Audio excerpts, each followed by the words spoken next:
سلام به عزیزان جان، مریم آشوری هستم و در خدمتتون.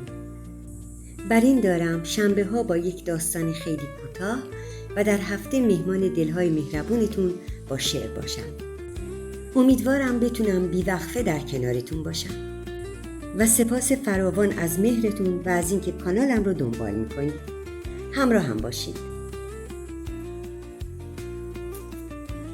روزی یک مرد ثروتمند پسر بچه کوچکش را به ده برد تا به اون نشان دهد مردمی که در آنجا زندگی می کنند چقدر فقیر هستند.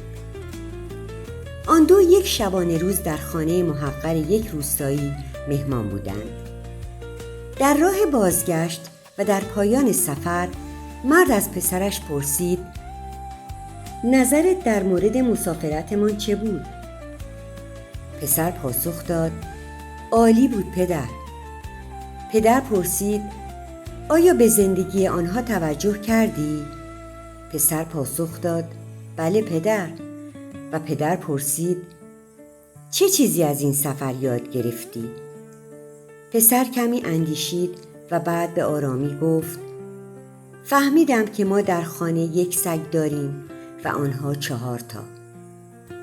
ما در حیاتمان یک فواره داریم و آنها رودخانه‌ای دارند که نهایت ندارد. ما در حیاتمان فانوس‌های تزئینی داریم و آنها ستارگان را دارند.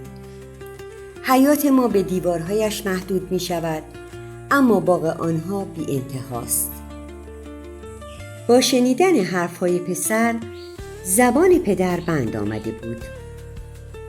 بعد پسر بچه اضافه کرد: متشکرم پدر. تو به من نشان دادی که ما چقدر فقیر هستیم. مهرتون پایدار.